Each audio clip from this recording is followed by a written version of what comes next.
Sejam bem-vindos mais uma vez ao canal Dúbita, na nossa segunda aula do curso de Programação Paralela em OpenMP. Nessa videoaula aqui, nós vamos ver dois exemplos que são muito fáceis de resolver em paralelo, que é a soma de vetores e a soma de matrizes, especialmente em OpenMP, que serve para programação paralela em ambiente de memória compartilhada. Então, esses elementos, os vetores e as matrizes, podem ficar residentes na memória que as várias threads que vão executar em paralelo conseguem acessá-los. A soma de vetores, a gente sabe que é feita componente a componente.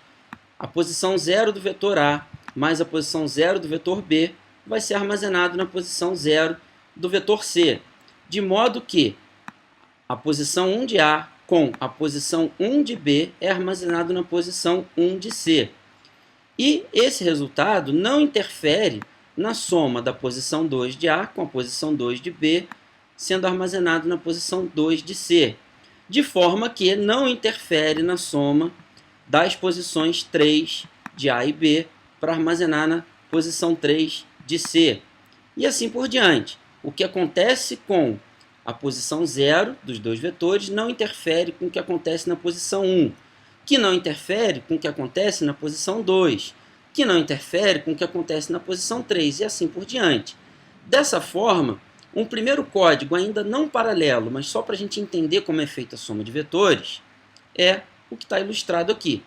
Eu tenho declarados dois vetores, A e B, de 2048 posições cada, e o vetor C também de 2048 posições, onde eu vou armazenar o resultado.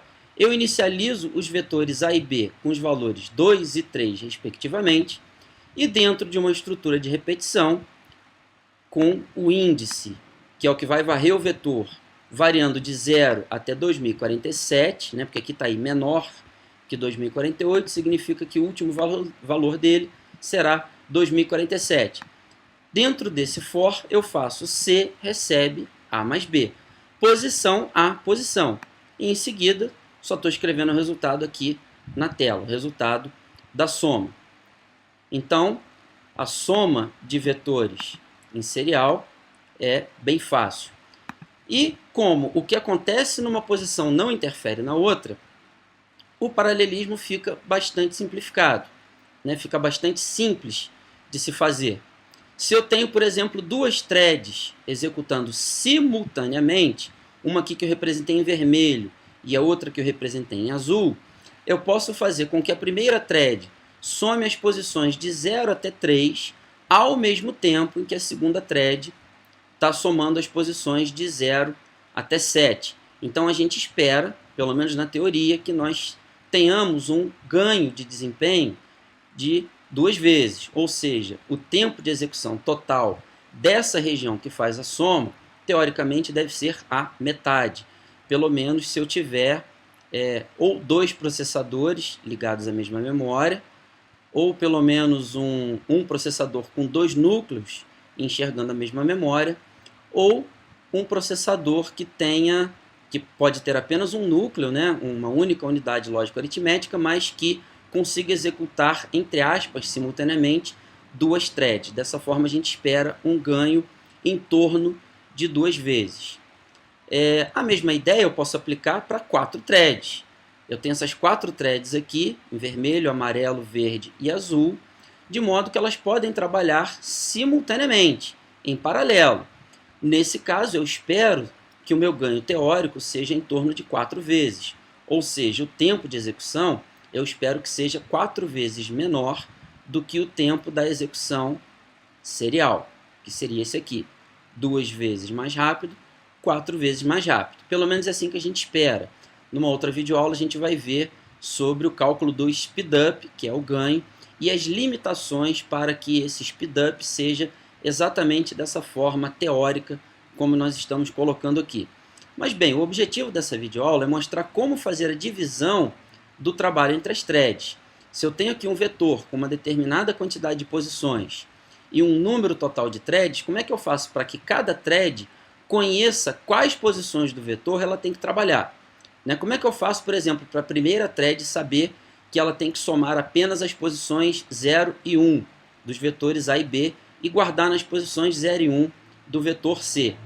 Eu tenho aqui um exemplo que mostra o trecho de código e o resultado produzido por ele. Se eu tenho um vetor de 8 posições e eu tenho 4 threads trabalhando simultaneamente, numeradas de 0 até 3, esse código aqui faz com que cada thread reconheça onde ela deve começar e onde ela deve terminar a soma dos vetores. Primeiro, a gente armazena na variável id o resultado da função omp getThreadNum, que retorna o número da thread em específico, para dentro dessa variável id, que vai ser única para cada thread. Cada thread vai ter a sua cópia da variável id, porque cada thread vai ter a sua identificação única, né? Então, a thread 0, quando executa esta linha, a variável id recebe 0. Quando a thread 1 executa esta mesma linha, a variável id recebe o valor 1. E assim por diante. A outra variável, a variável nt, que vai receber o resultado da função omp getNumThreads, que retorna o total de threads que foram disparadas durante a execução. Então, para o nosso exemplo aqui, a variável numThreads vai receber 4. A primeira coisa importante a ser calculada é o tamanho de cada thread. Eu estou chamando de tamanho aqui quantas posições cada thread precisa manipular. Então, no ambiente onde eu tenho 8 posições no vetor e 4 threads, isso significa que cada thread tem que trabalhar com 2 posições do vetor, né? É uma conta fácil. É o número total de posições do vetor dividido pelo número de threads. Então, 8 dividido por 4, que é esse exemplo, vai retornar 2 para a variável size. Então, cada thread sabe que tem que manipular 2 posições do vetor. Tá bom, mas como é que cada thread sabe quais são as 2 posições que ela tem que manipular? Isso vai ser respondido pelas variáveis início e fim. Início, né, a variável ini, vai receber size vezes id. O size é 2, foi calculado em cima. O id é a identificação da thread. Então, 2 vezes 0, 0. Então, essa thread começa na posição 0. Thread 1, se o size é 2, 2 vezes 1, 2. Essa posição aqui. Se a thread é a 2, 2 vezes 2, 4. Começa nessa posição aqui. Se a thread é a 3, 3 vezes 2, 6. Ela tem que começar nesta posição aqui. E o fim, né, onde cada thread termina, é só somar o início com size menos 1. Né? Então, se eu tenho size igual a 2, significa que cada thread tem que somar 2 posições. Uma delas já é a posição indicada pela variável ini. Então, basta eu somar com size menos 1. Nesse caso aqui vai ser 1. Então, ini que é 0 mais 1, 1. Ini que é 2 mais 1, 3. Ini que é 2 mais 1, 4. Ini que vale 6 mais 1, 7. Dessa forma, cada thread sabe onde ela começa e onde ela termina. Dessa forma, a gente só vai precisar escrever uma estrutura de repetição que vai fazer a soma das posições de A e B e guardar o resultado em C, variando de ini até fim. Por quê? Porque cada thread tem os seus valores próprios de ini e fim. Então, a nossa primeira versão do código paralelo é esse aqui, onde aqui eu tenho uma região serial, onde eu só declarei e inicializei os 2 vetores. Aqui eu abro o construtor paralelo, e aí a quantidade de threads vai ser aquela quantidade de threads definida lá na variável de ambiente, porque eu não coloquei nenhuma chamada aqui específica para informar o número de threads, então esse programa vai buscar esse valor lá no sistema operacional. Essas linhas aqui são aquelas que foram mostradas nos slides, ok? Então, cada thread vai saber onde ela começa e onde ela termina, e conhecendo isso, cada thread executa o seu trabalho simplesmente de início até fim. Dessa forma, eu tenho certeza que cada thread vai somar apenas aquelas posições que lhe são devidas, ok? E assim a gente tem a garantia de que cada thread vai trabalhar apenas com uma fatia do trabalho total, né, do tamanho total. Em seguida, aqui no nosso código, nós temos apenas, né, já fora da região paralela, numa região serial, a escrita do resultado simplesmente para verificar. Aqui eu ainda não coloquei nada para medir o tempo, mas nós vamos mostrar o programa em execução. Se eu chamar SomaVet, ele escreve aqui todo mundo igual a 5, porque ele somou os vetores, um que foi inicializado todo com 2, outro inicializado todo com 3. Tá? A gente não tem aqui medição de tempo para perceber se ficou mais rápido ou não, mas só para ilustrar que o resultado está certo. E da mesma forma, nós podemos ter apenas 2 threads ao invés de 4. Se eu tenho 2 threads, a primeira thread vai ter que trabalhar com as posições de 0 até 3, utilizando a mesma conta que está aqui, e esse é o detalhe interessante, enquanto a segunda thread vai trabalhar com as posições de 4 até 7. Vamos nos perguntar uma coisa, por que que esse mesmo código funciona para 2 ou 4 threads? 2 ou 4 threads. Primeiro porque o nosso objetivo era escrever um programa que não precisasse, ou melhor, que não precise ser recompilado, nem sofrer modificações, à medida que eu modifico o número de threads em execução. Né? Eu quero um programa que funcione para qualquer número de threads. Dessa forma, essas 3 linhas aqui são linhas-chave, porque aqui eu calculo o tamanho de cada thread. Se eu tenho 2 threads, 8 sobre 2 vai retornar 4 para a variável size. Para a primeira thread, início recebe size vezes id. 4 vezes 0, 0. E o fim, como é que eu calculo onde a thread termina? Fim vai receber início, que é 0, mais size menos 1. Se size é 4, menos 1, 3. Início, que é 0, mais 3, 3. Para a thread 1, 1 vezes size, que é 4, retorna esse 4 que está aqui. Então, essa variável ini desta thread recebe 4. E o fim, início mais size menos 1, vai ser 7, que é o ini, mais 3, 7. Então, essa thread sabe que ela tem que somar as posições de 4 até 7. É o mesmo código que funcionou para esse caso. Né? Representando aqui, como a gente mostrou antes, o mesmo código vai efetuar essa soma ou essa soma. E também, no caso extremo, se eu definir apenas uma thread, vai efetuar esta soma. Então, vamos observar o resultado dessa execução. Como eu não defini o número de threads dentro do programa, esse número de threads vai ser procurado pelo programa dentro do sistema operacional, dentro da variável ambiente. Então, eu vou definir 8 threads e executar o nosso programa soma vetores. Ele realizou a soma aqui. Se eu modificar para 4 threads, o programa tem o mesmo comportamento.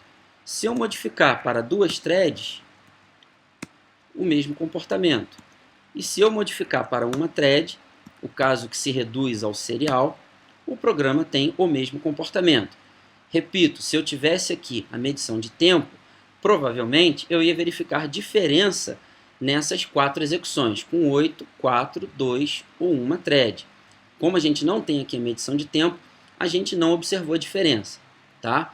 A gente só conseguiu observar que o resultado final da soma se manteve o mesmo, ou seja, o comportamento do programa em termos de resultado final foi exatamente o mesmo. Agora, o exemplo seguinte, né, é a soma de matrizes.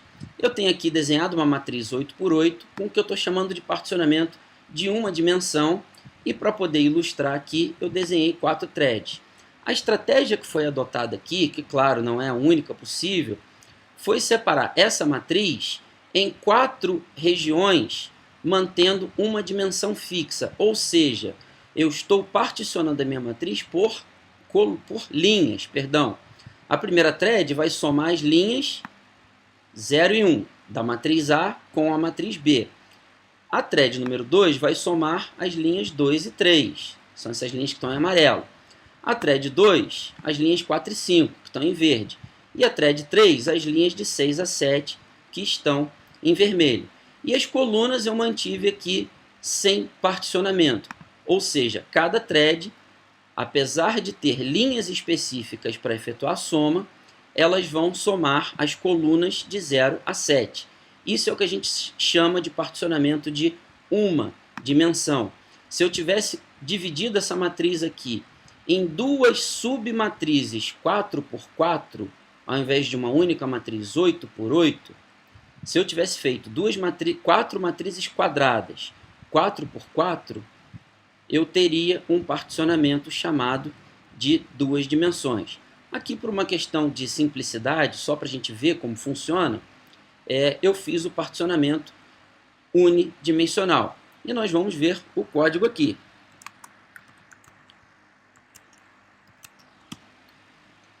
Reparem que da mesma forma que na soma de vetores eu declaro, inicializo, e aqui a região paralela. Qual a diferença agora da nossa região paralela para a da soma de vetores? É que esta estrutura de repetição mais externa, que é quem vai variar as linhas da matriz, dentro dela eu tenho uma outra estrutura de repetição que vai de 0 até 15, né? No caso do programa são matrizes 16 por 16 ao invés de 8 por 8, mas dá para entender aqui olhando o nosso desenho, que as colunas não foram particionadas. Então, a variável j vai de 0 até 7 no nosso desenho, no programa vai de 0 até 15. Então, cada thread vai ter o seu trabalho específico com base nas linhas da matriz e não das colunas, né? Então, esse cálculo aqui continua exatamente o mesmo que na soma de vetores. A única diferença é que aqui eu coloquei um 16 porque é a dimensão da matriz, é uma matriz quadrada de ordem 16. E, como o particionamento está sendo feito desse jeito, o comportamento das threads será exatamente esse, onde cada thread varia linha, né, soma linhas diferentes, porém todas as colunas. Se nós executarmos agora o nosso programa,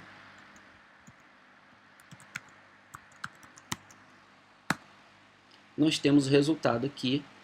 Essa aqui dá para visualizar toda, porque foi uma matriz 16 por 16, da posição 0, 0 até a posição 15, 15. Agora, existe uma desvantagem em se fazer a soma, tanto de vetores como de matrizes, da maneira que eu mostrei aqui, porque eu tive que calcular explicitamente onde começa e onde termina, né, o trabalho de cada thread. Existe uma maneira mais amigável no OpenMP de fazer isso? Existe. Existe uma maneira bem mais amigável que nós vamos mostrar aqui para introduzir um novo conceito do OpenMP. E vamos ver esse conceito com soma de vetores,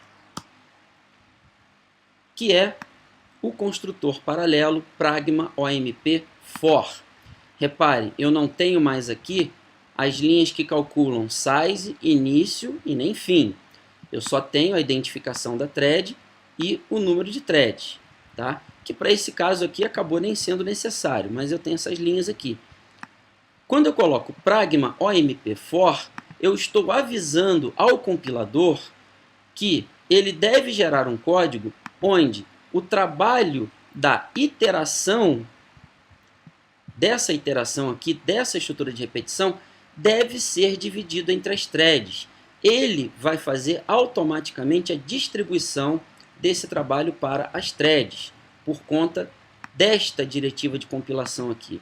Então, se eu rodar esse programa com duas threads, ele vai pegar metade dessas iterações aqui, jogar para uma thread, e a outra metade para outra thread.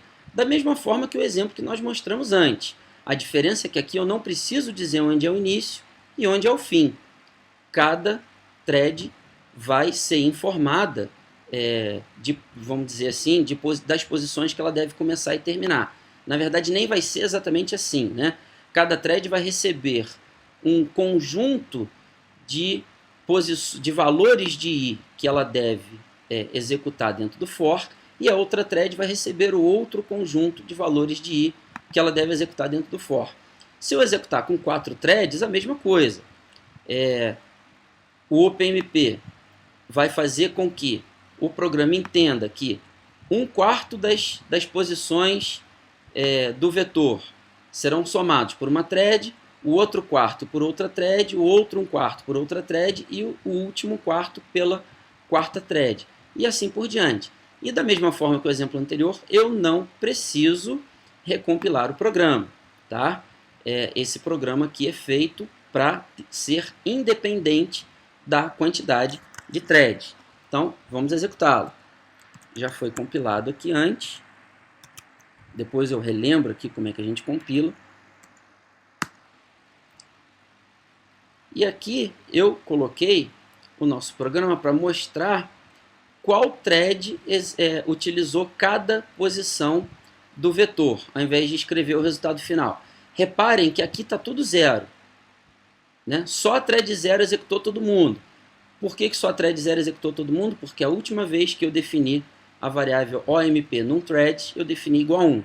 Se eu definir agora igual a 2 e executar o programa de novo, eu vou reparar que agora existe uma intercalação entre as threads e cada uma utiliza posições do vetor que a outra não vai calcular. Então, se a thread 1 somou a posição 2030, a thread 0 vai somar outras posições, mas nunca a 2030. Tá? E assim por diante. Se a thread 0 somou a posição 1007, a thread 1 vai somar várias outras posições, mas nunca a posição 1007. E assim por diante. Tá? As posições que são somadas, são distribuídas entre as threads 0 e 1, são mutuamente excludentes. Uma iteração daquelas da estrutura de repetição ou vai para a thread 0 ou vai para a thread 1. Ok? Se eu aumentar aqui agora o nosso número de threads para 4, a mesma coisa. Executar o programa, eu tenho agora as threads de 0 até 3. Então, a distribuição das posições do vetor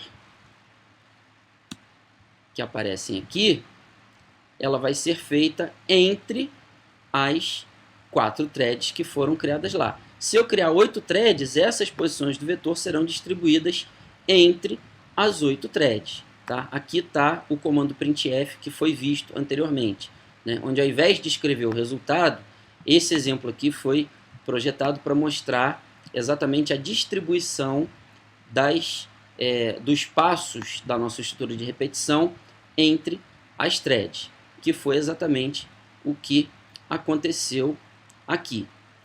Então, nós temos aqui a soma de matrizes, né, o código da soma de matrizes com particionamento 1D, que é a estratégia 1, e o que eu chamo de estratégia 2? É a utilização do pragma OMP for, também funciona para a soma de matrizes. Claro, se funciona para a soma de vetores, não teria por que não funcionar para a soma de matrizes.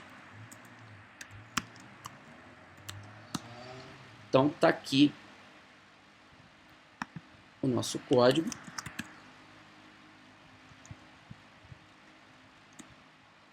Só um minuto aqui.